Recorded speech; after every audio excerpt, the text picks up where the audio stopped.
it's Lisa Niven Kelly here for Beaducation.com, and I'm at Bead Fest Santa Fe with my new friend Jeff Fulkerson, and we're sitting in his classroom. How was class today? It was good. Yeah? It was funny because like nobody paid attention and did what they were told, and it came out wonderful. That makes your job a lot easier. They're Sometimes. just doing it. Maybe. You even have to help. Oh, you know. But it actually worked out well. Good. A couple of happy accidents, and it was great. Great group. Good group. Good. Yeah, I love Santa Fe. Yeah. So this is my first time getting to know Jeff, and I'm excited to find out how this whole jewelry making and teaching started for you. Well, jewelry making started when I was 16. I wanted a big bracelet like my cousin had, a big Navajo turquoise and silver. And they were like $240, and I was making $1.40 an hour in a hobby shop, so Whoa. that wasn't going to happen. Big bucks. The big bucks right here. And so I got a little book that said, do this. I did that. 4 hours later, I had a ring that looked like a ring, and I said, well, I guess I can do this. And the rest, as they say, is history. Cool. So have you been making and teaching jewelry this whole time? No, I made jewelry. I kind of put myself through college making jewelry. And then after I got married and stuff, I kind of petered out, and I took a little hiatus, and I started up again about '03. And were you just selling your jewelry then in '03, or how did making jewelry and selling your jewelry turn into teaching jewelry? Well, I actually started teaching when I was a kid. When I was about 18 or 19, I taught silversmithing classes at the Museum of Man in San Diego during the summer and during Christmas break when I was going to college. And so then when I started up again, I really didn't start teaching until about 6 or 7 years ago, 5 or 6 years ago, I don't remember. Yeah. I was just kind of making jewelry because God made me to make things. I got to make something. Yeah. And so I would say that I wasn't really selling jewelry. I was just making it. My wife has a lot of jewelry. Lucky Yes, girl. makes for a happy marriage. And then, here and there, but I wasn't concentrating or trying or anything. I just wanted to make jewelry. And then it kind of got to the point where it's like, you got to start selling some of this stuff if you want to keep making this stuff, because it was starting to pile up. So I know. Really, where's this pile? Kind of embarrassing. So then a couple of years ago, I said goodbye to my real job. Which is what? I was a general contractor for almost 30 years. So you really do like making stuff? Yes. Big things? Big things, And little little things. things. Yes. Cool. Yes. And so people ask me, I said, well, I've made everything from a diamond ring to a skyscraper, so, Whoa. But I'd rather make the diamond ring. There's no heavy lifting. Right. And then I started writing articles with Lapidary Journal and our jewelry, which is, may they rest in peace, Yes. is no longer with us.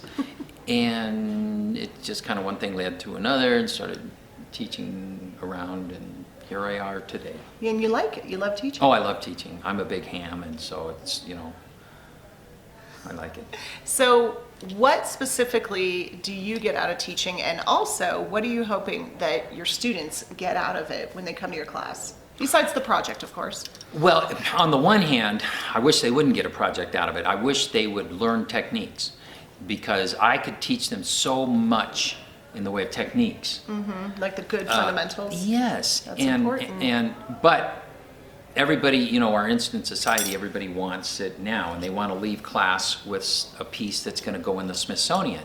And so you kind of have to tell them, that might not happen. Maybe not your first one. Maybe not. Maybe tomorrow, but not today. About your class sample. And so, yeah, really, it's a sample. So what I enjoy about teaching, I love jewelry. I have shiny object syndrome. I tell everybody, I start class, I go, I have SOS. And they all go, I said shiny object syndrome. And they go, and I say, you have it too, or you wouldn't be in here, come on. But anyway, so, but teaching, I just love helping people, and I like jewelry. I love making jewelry, and I think it's it's just fun. It's really fun. I can't stop staring at your bracelets. They're so cool. And I like this one. I made this one and they clank together. I like Yeah, that. I like that. I got that going too. It reminds me of my wife because when she wears some of her bangles, it covers like 3/4 of her arm, but she clanks. And How many bangles do you think she has? Oh, Lord. That's a lot of bangles. She's got to have 40. In silver and copper and brass and silver and copper and, stamped, twisted bangles, charms hanging off, and just, you name it. I love it. I love it. Well, Okay, you gotta have bunches of bangles. Yes, you do. Yes, You bunches do. of bangles. Bunches. Bonanza of bangles. Okay, so back to teaching. What are you known for? What's your thing? What's your favorite thing to teach? Let's go with that.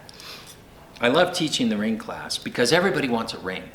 And I teach this class, I'll teach that to a beginner and they'll leave after one day with a ring. Yeah. Oh, wow. And I have a lot of people that come, no, I can't solder. And it's, people don't understand how to solder and they make a number of mistakes. And I try to make class fun so that they'll remember stuff. The biggest problem people have, I think, with soldering is they're afraid they're going to melt stuff. Sure. So yeah. they don't get it hot. Including themselves. Yeah, and I always tell them the first rule is don't set the teacher on fire. But you have to get in, get it hot, get it soldered, and get out. And what happens is they're afraid to melt it, so they stay back here, and all they do is they warm up the metal, and they create all this fire scale, and their their solder will ball up, and then it turns black. And they're going, why won't it flow? Well, the reason it won't flow is because they've made it so incredibly filthy dirty. Okay. It'll never ever flow. And so you have to get over that little hump of that fear, and you got to get in, get it hot, and get out. Yeah, that is a great tip because we have a lot of people that ask us I can't get my solder to flow, and that's likely one of the things. Well, and the other thing is they use these little toy creme brulee torches, and it's like, good luck. What do you teach with? The big guy that goes Well, the yeah, the butane? butane one, I hate that. It's a little big. Well, it's Bushy. uncontrollable, and it's Yeah. not really that hot. You couldn't make a bracelet with it. I've tried to teach, I do an overlay, copper overlay cuff, and you got two torches going, and the thing's glowing red hot, like the fires of Mordor, and so it what are you gonna do? They won't let you have acetylene, which That makes it hard. Anyway. But you still get it done. Yeah. I mean, people Yeah. are cranking out of your classes with some cool pieces. Yeah. And do people usually finish in class? Almost always, because I see that as a goal. Yeah, for sure. For me as a teacher, because I know people want to walk out and say, look what I made. And Go show all their friends. yes, and and that's real important to people, and I understand that because I'm the same way. But so I try and make sure that people get it done. Cool.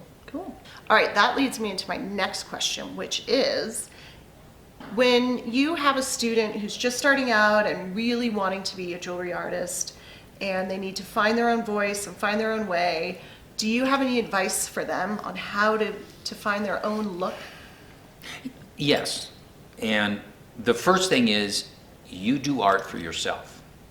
I make jewelry for me, and you know what? If somebody else likes it, that gives me chills. That's such a thrill. Yeah. And that, I think, is the first thing. If you find your voice, and some people I think really misuse that term because you have to do what you want to do. You have to do what excites you. If you're going to be, there's a difference between a craftsman and an artist. And a craftsman is chained to a bench, and he just, whatever comes across his bench, he does it. And production stuff. Yeah, and there's nothing wrong with that because some people are just really good with their hands, and that's what they do. But if you're an artist, you see things, and you see bigger pictures, and I can think of nothing worse than making 12 of those.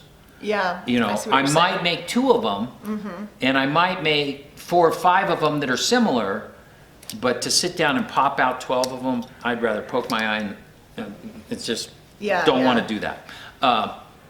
And so the great thing is when you can marry an artist with the craftsman. And what that means to me is that as as an artist, you need to get better. Mm-hmm. You know, Absolutely. I told one of the, oh boy. Uh-oh. I told one of the gals in class yesterday, I took her aside and I said, now look, you can't make stuff like this anymore. Because frankly, this is not very good. And you're better than this. And you don't get to make crap anymore. You are good. You have a good eye. You have good skills. You know, and she's going, oh, it takes so long. I said, so what? It doesn't matter how long it takes. It matters what it looks like when you're done. And I said, you cannot make stuff like this anymore. You don't get to. Forget it. You are too good. You're done. You're done with it. Yeah, good for you. And she goes, thank you for telling me that. Yeah. Which, you know, you're always afraid they're going to, wow, who do you think you are? You know. No, but that's why they're here, right? To learn from you and Well, get and- sage advice like that and that sort of confidence from you. That's great. Because to me, why do it if you're not going to give it your best? Yeah, and You I know. love what you're saying about make things that you love, because then you will sort of get your own look from that. You put your heart and soul into something, and that will become you and Yeah. what you produce and what Yep. you love. As an artist, you have to take time. That's the only problem with teaching for me, is you get so busy you can't pull back and go be yourself and think and create, because I can't create when I'm busy. But if you say, Tuesday, Jeff, just go do what you want, I come up with so much stuff. It astounds me. It's yeah. like, ooh. Yeah, But, you know, some people can be creative on demand. yeah. I'm kind of not one of them. Yeah, I agree. I'm kind of the same way. Yeah. I need a little time. I need to kind of shift gears. Everyone's Right, got so much going right, on, right. right? Yeah. Anyway, so, okay, if our viewers out there want to learn from you, you're in I've seen you in magazines, you already mentioned, writing a lot of articles. And do you have a website or social media where they could see where you're teaching next? My website is artistjeffulkerson.com, and I've got some instructional videos, some ebooks, some free stuff. Cool. I sell my cabochons there. I've got a couple tools that I've invented that are on there, stuff like that. Then I'm on Instagram at Instagram. artist_Jeff_Fulkerson. And Fulkerson is spelled just like it sounds, right? Fulkerson, yes. Sweet. And then I'm on Facebook, Artist Jeff Fulkerson. Good. Well, it's so good to talk to you and get to know you. Fun stuff. All right, thank Good, you. Thank you. Bye. We're here to do a little demo. Jeff is kind enough to teach us a little something. So what are you going to show us today? I want to talk about filing. It's kind of one of my pet peeves, Okay. because a file works in one direction. When you push, you're filing. But when you pull, you're not filing. It's like a saw blade. It only cuts in one direction. And I see people making a couple of mistakes. The first one is you have to hold this securely. Okay, so I try to hold the metal as close. I try to hold as close to where I'm filing so that I get more bang for my buck. I don't hate filing, but I don't love it either. And so if I hold it tightly, I can really take off metal with each stroke. Now, what I see a lot of people doing is they're like filing their nails. Okay? And basically they're doing nothing. Or they're holding the metal way down here, and so as they're filing, this is bending, right? And so all of their energy is lost, and it's Okay. they're not filing. So if I hold this, you can even put it up tight against your bench pin, and you can get a really good stroke and take off a lot of metal quickly if you're holding it tightly. The other thing that I just have to throw this in there. I did a video once and I got yelled at. Sometimes when you're filing, you do go back and forth because you get all lined up and you got some metal to take off, and you don't want to line it up, file, take it off, line it up again, file, take it off, line it. Right, Okay, so you that go makes back and sense. forth. And so then we get cards and letters saying, what kind of an idiot are you? That You're ruins the breaking file. your file. You're breaking, and I'm sitting there going, okay, let me think about this for a minute. Here is a case-hardened steel file. Here is sterling silver. You're right. You know, this file should last 20 years, but I'm doing this, and so it's probably going to last 19 years and 7 months, okay? So I don't really care.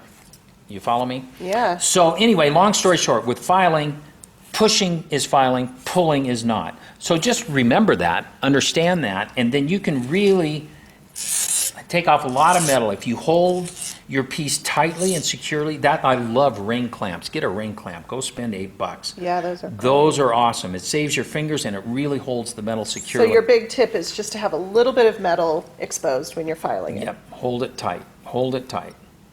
And then always remember you're pushing away. Okay? Yeah. And some people say, well, I like to file like this. Okay? Then turn the file around. Okay? And then at least you're filing. Oh my gosh, I've never thought of that.